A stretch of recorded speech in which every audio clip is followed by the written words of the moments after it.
17 প্রথম শ্রেণীর ম্যাচে 57 উইকেট। কে এই মুশফিক হাসান? আজকেও অনুশীলনে সবটা নজর ছিল মুশফিকের দিকে, কারণ একটাই, নাহিদ রানার বদলি হিসেবেই তিনি দলে এসেছেন। তার সাথে প্রশ্ন, নাহিদকে নিয়ে যে এক্সাইটমেন্ট ছিল, যে প্রত্যাশা ছিল, সেটা কি মুশফিক পূরণ করতে পারবেন? অর্থাৎ নাহিদের অভাব পূরণ করা সোজা বাংলায়, সেটা কি মুশফিক হাসান পারবেন? লাল বলের ক্রিকেটে বাংলাদেশে অনেকটা পরিচিত মুখ, অন্তত ঘরোয়া ক্রিকেটে মুশফিক রাডারেই ছিলেন। এমনকি একবার জাতীয় দলেও ডাক এসেছিল, প্রেস কনফারেন্সেও মুশফিক হাসান এসেছিলেন। তবে সেই সিরিজটা ইনজুরির কারণে মুশফিক খেলেননি। এমনকি একটা ম্যাচে মুশফিকের খেলার সম্ভাবনাও তৈরি হয়েছিল, তবে শতভাগ ফিট না থাকায় তিনি নিজেই খেলতে সম্মত হননি। একজন ক্রিকেটার বড় তখন হয় যখন তিনি নিজেকে বুঝতে পারেন, নিজের সামর্থ্য বুঝতে পারেন, দেশকে নিজের সর্বোচ্চটা দেওয়ার প্রতিজ্ঞা যখন থাকে। মুশফিকের সেটা আছে। মুশফিক চাইলেই সেই সিরিজে শ্রীলঙ্কার বিপক্ষে ডেবিউটা করতে পারতেন, বলতে পারতেন আমি খেলতে চাই, কিন্তু মুশফিক সেটা করেননি। চেয়েছেন দলের হয়ে শতভাগ দিতে। এই জায়গাতেই মুশফিক আলাদা। নাহিদ রানা অনেক দিন এই কারণ এই সময়টা নাহিদ T20 ওয়ানডে টেস্ট 3 ফরম্যাটেই খেলেছেন। এখন অনেকটা পরিচিত মুখ দুনিয়ার ক্রিকেটেই। সেই নাহিদের জায়গা পুরোপুরি হয়তো মুশফিক হাসান পূরণ করতে পারবেন না, কিংবা সেই প্রত্যাশাটা যদি আমরা রাখি যে মুশফিক এসেই নাহিদের জায়গা নিয়ে নেবেন, সেটা ভুল। আমরা মুশফিকের কাছে চাইতে পারি তার সেরাটাই।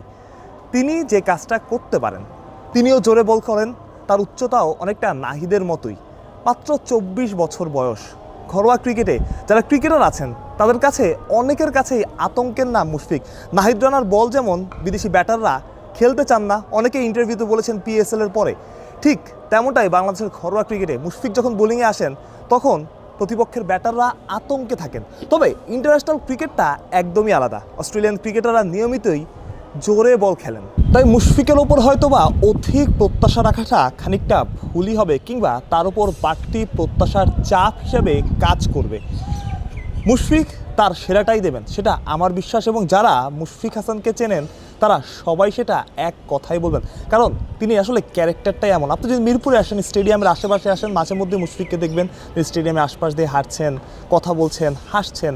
তার স্বপ্ন ছিল জাতীয় দলের হয়ে খেলা। মুশফিক সেই স্বপ্নের খুব কাছে। সব কিছু ঠিকঠাক থাকলে অস্ট্রেলিয়ার বিপক্ষে অভিষেক হবে তার। BPL খেলেছেন, লিস্ট এ ক্রিকেট খেলেছেন, ফার্স্ট ক্লাস ক্রিকেট খেলেছেন, যেখানে তিনি তার প্রতিভার প্রমাণ রেখেছেন। এবং নির্বাচকদের হাতে নাহিদ রানা যখন নেই, তখন আর কোনো অপশনও ছিল না যে মুশফিককে রেখে অন্য কাউকে নেওয়া যায় বা অন্য কাউকে খেলানো যায়। মুশফিকই তাদের বেস্ট অপশন মনে হয়েছে, মুশফিককেই তাদের পারফেক্ট মনে হয়েছে এই জায়গাটায়। আমি আবারও বলছি, নাহিদ রানা নেই, এটা অবশ্যই বাংলাদেশ দলের জন্য খারাপ ব্যাপার, মন খারাপ হওয়ার ব্যাপার বাংলাদেশের সমর্থকদের জন্য।